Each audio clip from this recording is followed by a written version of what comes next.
tougher one, because I do think that that science does have a qualitative, there's a qualitative difference. It is in some sense stepping outside of the mythological framework, you know, and it's because it's this really powerful technique. It's like, okay, what is the nature of our shared experience? Now, that's not exactly what science is about. It's more like, if we behave in such and such a way, something will happen. We're going to interpret that from a subjective perspective, like a personal perspective, let's say. But what happens if we get 100 people to do that, and they all observe the outcome, and then they all tell a story about it, and then we take what's common across the stories? It's like, oh, well, that's interesting. We get a new way of describing things. Well, is that true? Well, then you get back into the problem of what constitutes truth. Is it useful? That we also don't know that, because we don't have the time frame across which to analyze it yet. Like, we're staking our survival on the presupposition that it's useful. But it's like, there wouldn't be constant bouts of apocalyptic thinking if we didn't have our doubts about it, right? And it's certainly an anomaly in the natural world. Well, no other creature has science. It's like they did perfectly well without it. Maybe science is fatal. I mean, it could easily be fatal. So, you know, and someone who's a scientist in the sort of ideological sense would say, well, even if it's fatal, it was still true. It's like, well, it depends on how you define truth. Like, if you're willing to say that fatal is true, well, then go ahead. But I think that's not a good definition of truth. And that's where our disagreement really lies. You have your definition, and I have my definition. I think my definition is Darwinian. So you have to contend with that if you're a scientist. But you might dispute that, although it's not clear to me how you would dispute that. But, well, we've already run through that argument. It gets tangled up at the bottom, you know. And I also think, well, part of the problem with the view that only what is objectively observable is real, which you can have a science without that presupposition. You could say only what is objectively true is uniquely useful and valuable.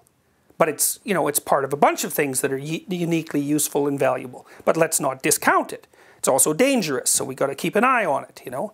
It's a big tool. Well, that's a perfectly reasonable thing to do. What do you take the next step and you say, only that? Well, then I also think another way. It's like, why are you claiming only that?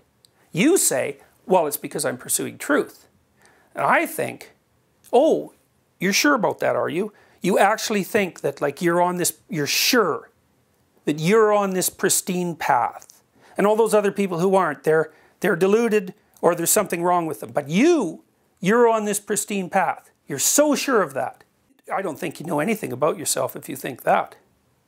It's like, all scientists are devoted to the truth. What truth? Like, maybe they're devoted to the purpose of demonstrating that there's no meaning in life so that they don't have to bear any moral responsibility.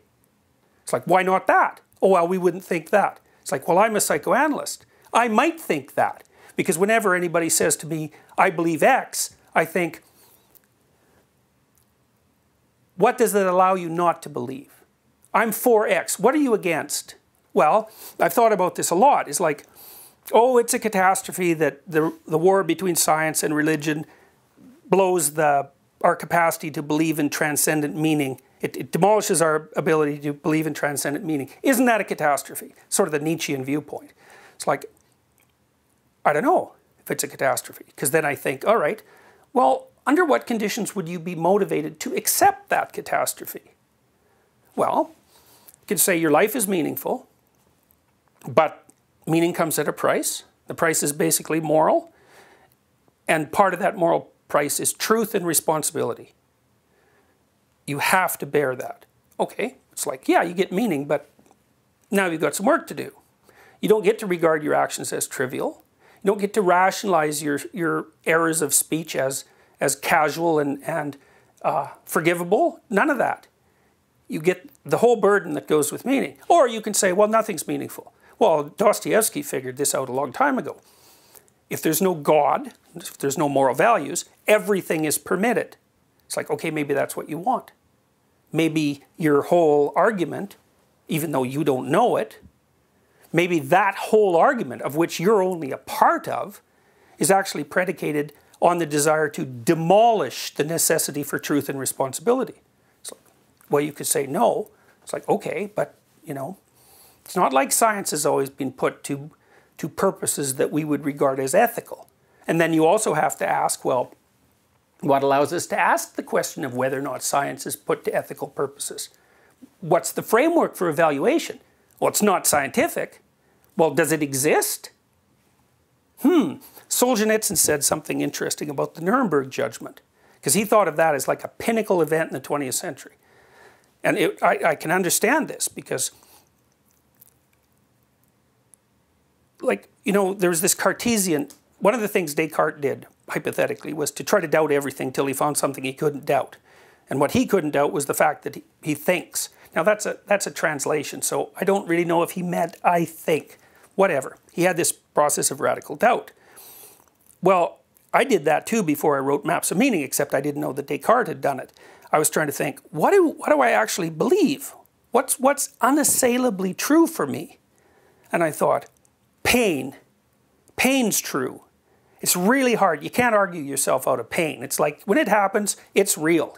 No matter what you say about subjectivity, it's like you're running around screaming, so who cares what you say? And then I thought, well, the infliction of pain is real. And then I thought, well, and pain is unpleasant. It's got that quality about it. You know, and so that was good. And then there was another process of argumentation that led me to conclude that what constituted evil was the infliction of unnecessary pain.